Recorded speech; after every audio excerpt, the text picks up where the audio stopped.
Bismillahirrahmanirrahim. Alhamdulillahi rabbil alamin. Wa bihi nasta'inu ala umurid dunya waddin. Wassalatu wassalamu ala asyrafil anbiya'i wal mursalin Sayyidina wa maulana Muhammadin wa ala alihi wa sahbihi ajma'in. Amma ba'du, asyhadu an la ilaha illallah wahdahu la syarika lah, wa asyhadu anna Muhammadan abduhu wa rasuluh alladzi la nabiyya wa la rasula ba'dah. أولا حيا بنا نشكر إلى الله عز وجل الذي قد أعطانا نعما كثيرا. ثانيا صلاة وسلاما على رسول الله صلى الله عليه وسلم الذي قد حمل الناس إلى الظلمات والنور. Baik.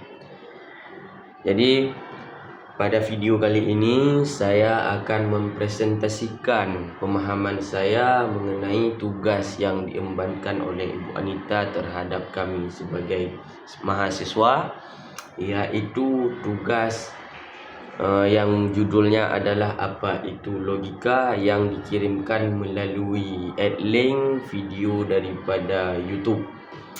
Jadi yang saya pahami pribadi mengenai apa itu logika, disadari atau tidak, akal manusia pada hakikatnya memerlukan sesuatu aturan dalam menganalisa berbagai masalah karena ilmu logika maupun ilmu yang mengatur cara berfikir manusia itu, maka keperluannya pada ilmu logika adalah untuk mengatur dan mensyarahkan dan mengarahkan kita kepada suatu cara yang berfikir benar. Logika berasal dari bahasa Yunani, yaitu logos, yang artinya berarti sabda atau perkataan atau pemikiran dan lain sebagainya yang bersatu untuk dalam akal kita untuk berfikir. Logika telah digunakan Sokrates, Plato, bahkan para pendahulunya untuk membangun argumentasi yang pasif sebagai argumen yang pasif sembari argumentasi orang lain. Namun logika dipahami sebagai suatu ilmu yang sistematis dikarenakan upaya pemikiran Aristoteles. Itulah mengapa Aristoteles dikenal sebagai bapa logika. Dan Yunani, logika kemudian diadopsi oleh berbagai budaya, daerah, kemudian bahkan agama enggak sambung lagi habis agama itu.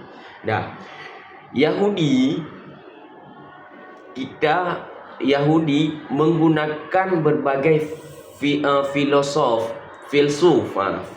dari yang tidak populer hingga yang paling populer, yaitu Karl Marx. Nggak tahu siapa Karl Marx. Yang di video tersebut ada namanya Karl Marx, belum dicari tahu karena di situ nggak ada dijelasin siapa itu Karl Marx.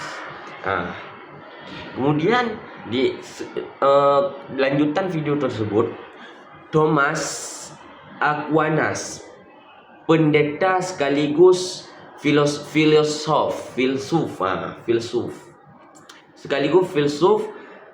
zaman pertengahan. Jadi zaman pertengahan mencoba memadukan agama Kristen dengan filsafat, termasuk logika yang merupakan bagian dari filsafat.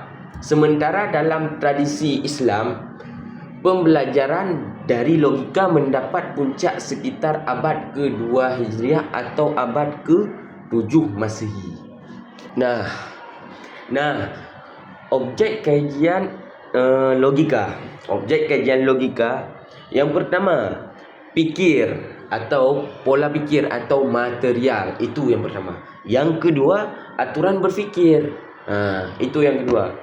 Nah, logika ilmu yang mengajarkan berbagai fikiran. Maksudnya ilmu yang mengajarkan berfikir. Kita bagaimana sebelum kita mengucapkan sesuatu itu kita berfikir, gitu. Berfikir benar dalam perkembangan,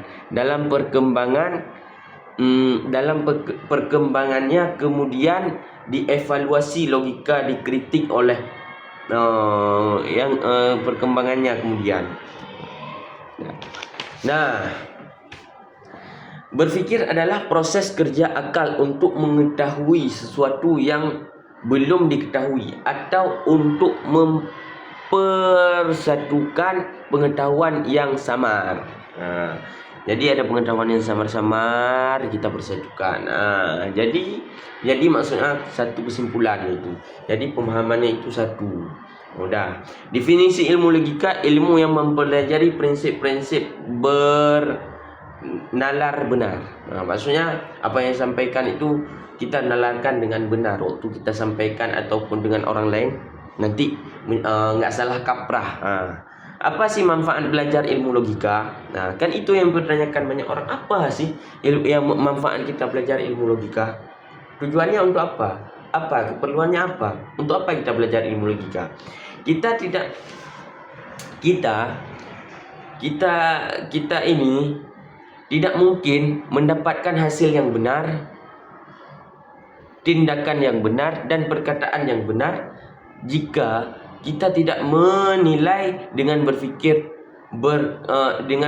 yang benar. Karena berfikir adalah awal mula terciptanya segala sesuatu, segala sesuatu. Logika ini hadir sebagai pengatur atau pengantar cara berfikir seseorang hingga berfikirnya menjadi benar. Setelah cara berfikir benar, berubah perkataan, tindakan, dan hasil yang didapatkan juga tepat dan diperoleh dengan benar. Sebagaimana kita berbicara tentang benar dan salah tanpa mengetahui bagaimana cara berfikir yang benar.